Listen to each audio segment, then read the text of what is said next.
Hey, thanks for coming back to Head First Fishing. We're here at St. Pete Fishing Outfitters, and today we're going to be talking about red snapper fishing. It's early June 2019. Red snapper season is here. Charter boats been doing it up for a little while. Now the recreational guys are getting in the mix. There's a lot of red snapper out there to be caught. Let's help you get your share. The bag limits are huge. It's as many red snapper as you can keep. Just kidding, that's not true. The bag limits are actually very small. But over the years, the seasons and the limits have gotten tighter. So I want to try to help you. If you're just getting into this type of fishing, I want to help you get a leg up.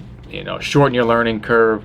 I want to help you try to target some areas where there's going to be some quality red snapper and help you eliminate a lot of guesswork and time wasting.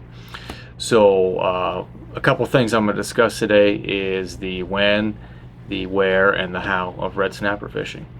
So when should you go red snapper fishing? Well, chances are you're going to catch a red snapper just about any time of the year, anywhere from the Carolinas all the way through the Gulf of Mexico and down into the Caribbean. You could be targeting a lot of other reef fish, and there's going to be red snapper around. Don't be surprised if you pull up a red snapper just about any time of year in their habitat when you're fishing offshore for reef species.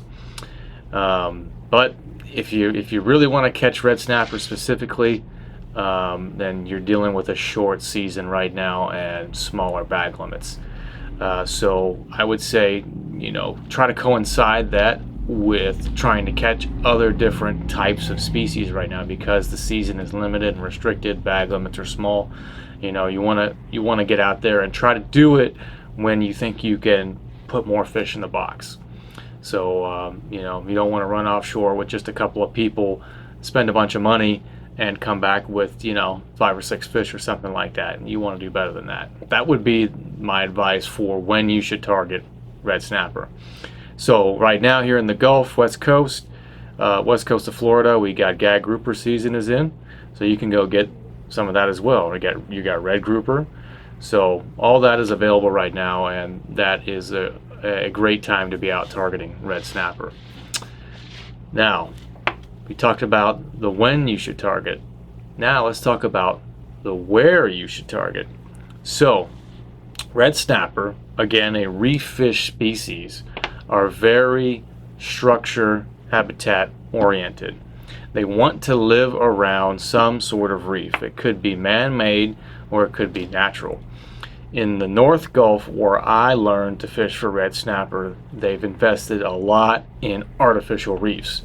Up there off the coast, off the coast of Alabama, Mississippi, Louisiana, and then a little bit, over there, Pensacola to Panama City, Destin, there is less good natural bottom. There is some, but there's less than there is over here on the west coast of Florida, or let's say on the east coast of Florida.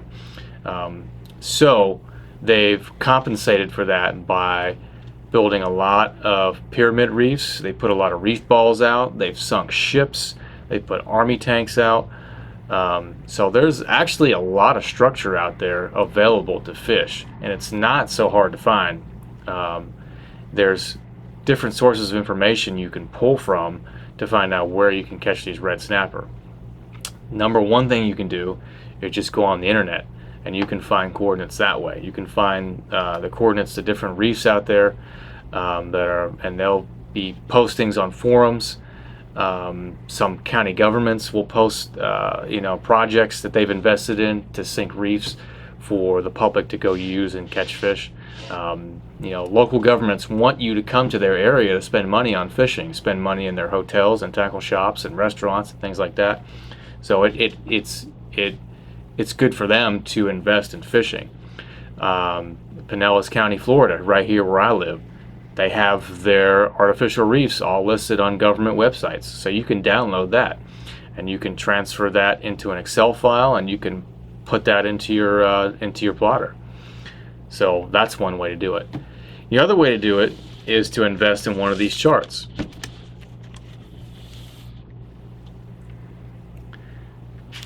So there's charts. These top spot charts are a great starting place for offshore fishing and inshore fishing. They make inshore and offshore charts. But all you got to do is pop out one of these charts here, and it gives you huge lists of different reefs and wrecks. It's a really good resource for someone that's new to this type of fishing. So I would recommend, if you don't have any red snapper spots, you're new to offshore fishing, invest in some of these. Go to your government website, get your downloads. I would say, it's not like you've got to put every single one in your plotter, but I would say find out where they are on the chart, where are you launching your boat from, and then put in 10 to 20 coordinates, something like that, into your sonar, into your plotter, and run out there and just see what it is, see what the fish look like. And I recommend for red snapper that you fish in a minimum of 75 feet. Now, red snapper can be caught in 50, 60 feet, but I recommend fishing in a minimum of 75, and I personally spend time red snapper fishing in 100 to 150 feet, and sometimes I'll even go out to 180 and 200. That's where your better red snapper are a lot of times. There can be good red snapper caught in other places. Heck, there's some places in Pensacola Bay and Mobile Bay where you can catch red snapper. So if you don't want to run offshore, try and figure that game out. But in general, I would fish in at least 75 feet of water, favoring 100 to 150 feet for red snapper. That's going to be a really good sweet spot for those fish. They like that depth. There's a lot of bait fish in that depth of water. There's a lot of other reef fish available. And red snapper, they forage on the bait schools that come in, and all those scaled sardines, the herring, and things like that, they all forage on that comes around those reefs. And they also will eat the other juvenile, smaller reef fish that are there. So if you can get out and use these maps and go out and drop some baits on some of these bigger wrecks and stuff like that, that would be a really good way to get started. And you're going to catch other fish too. You're going to catch grouper, you're going to catch amberjack. There's usually a lot of triggerfish around these reefs. Let's see what else. There's mackerel around. So there's a lot of different things you can take advantage of when visiting some of these reefs. The other thing is download the phone and tablet app Navionics. I've got it right here on my cell phone.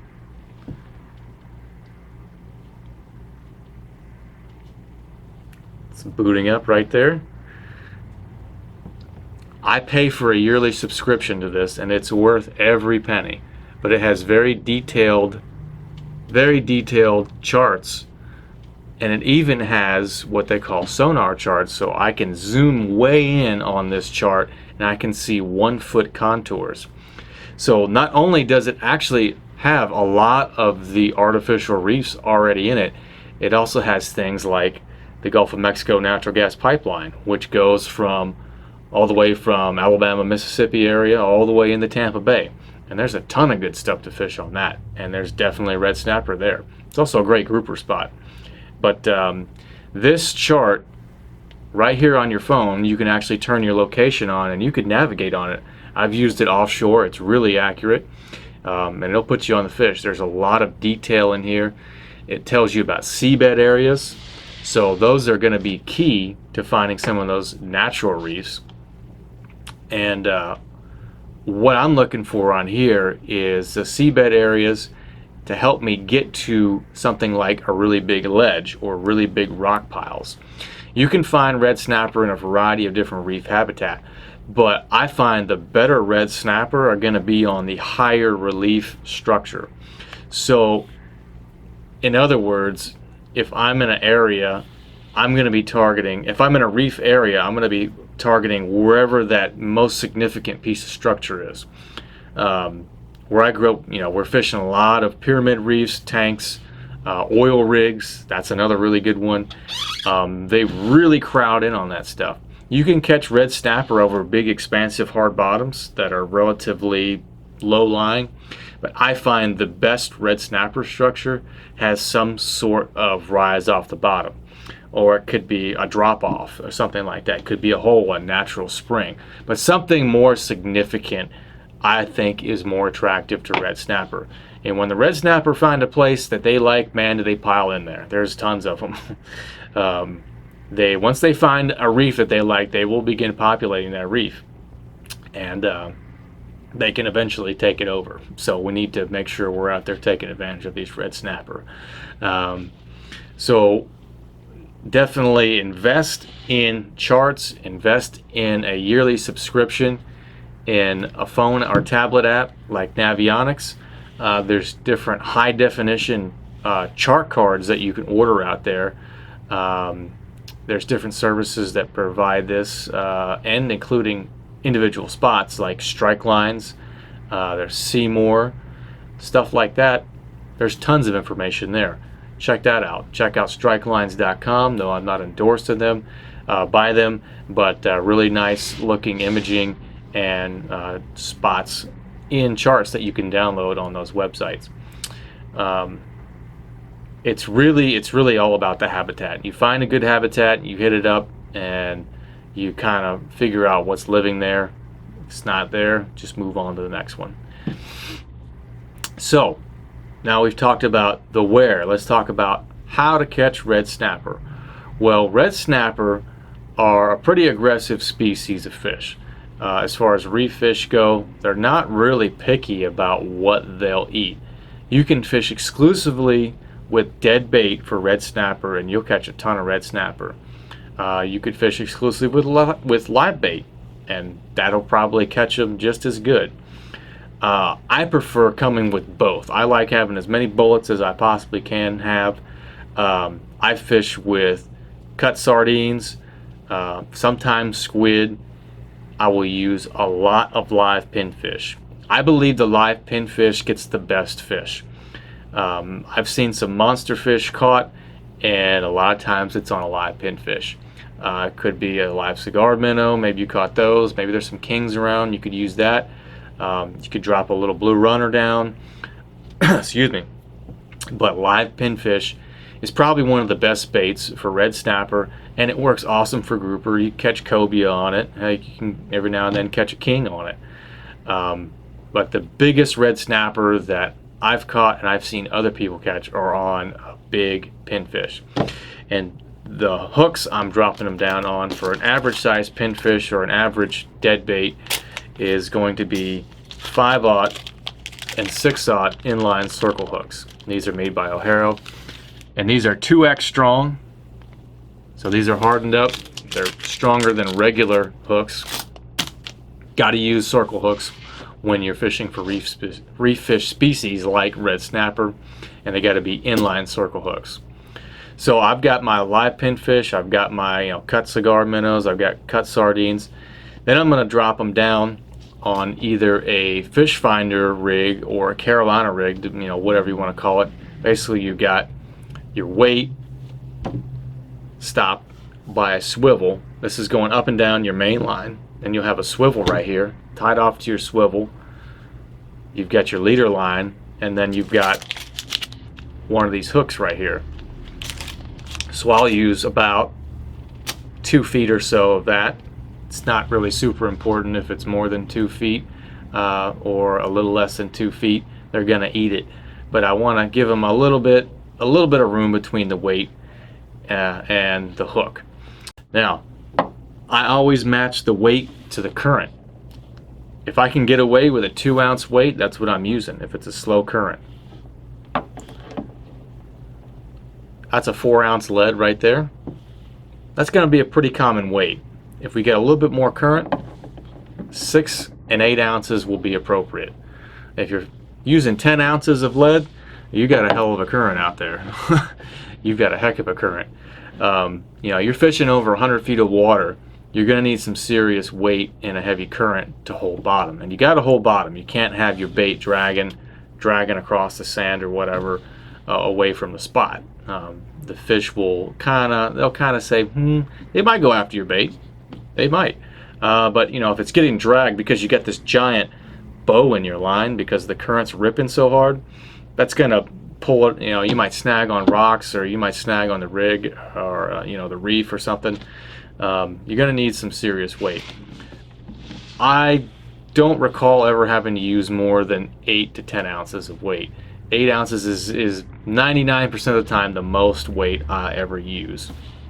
That holds bottom pretty darn good. So I'm fishing in a lot of high structure areas, and this is where a lot of really big snapper live. So I need a setup that's going to be able to drag these fish away from structure so I don't get cut off. I've got a Penn Torque 40 NLD.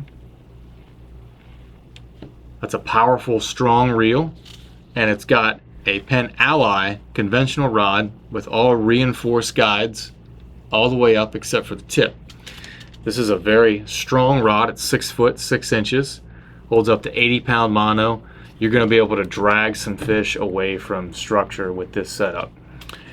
This got nice tightening rings on it, so I can really get that clamp down on the foot of the reel. It's got a removable pad, so I can put that in a fighting belt there. That'll pop right in. This is the kind of setup you're going to want, and I like these setups because they're good for multiple different types of fishing. Equally as good for grouper. I mean, you're doing the same thing really. It's the same setup. It's a big, strong rod. You got a lot of drag. You got high quality components in here in this Penn reel, and you can just load this down with, I would say, at a minimum 50-pound mono for this type of fishing.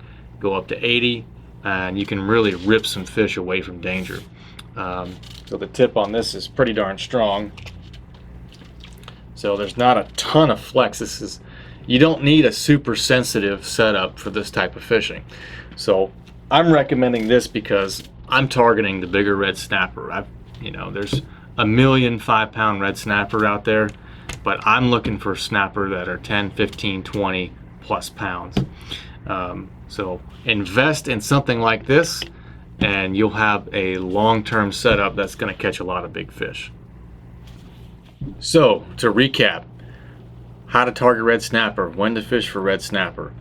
You need to be targeting red snapper in order to maximize your success whenever you can go out and also target other fish. Fortunately, here in the Gulf right now, that coincides with gag grouper season. You can also catch a lot of red grouper. That's a great time to be out fishing. Where to find them? You need to be fishing in water that is at a minimum of 75 feet, preferably water that's 100 to 150 feet and up to 200 feet. That's really a good zone for red snapper fishing. Lastly, how to catch them. You need to be fishing with big dead baits. You can use cut bait, you can use whole bait, or you can use live bait. And if you're going to use live bait, make sure you're using those big live pinfish. You can use big thread fins or big cigar minnows. But personally, I think a big pinfish is the ticket to getting that big sow snapper that's 20 plus pounds to come and smack your bait, and you go home with a trophy. If you have any other questions, feel free to email me at headfirstfishing@gmail.com.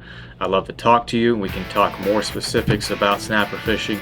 I can help you find places where you should target them. Just hit me up, and I'd love to talk to you. Make sure you hit that subscribe button, and I'll see you later.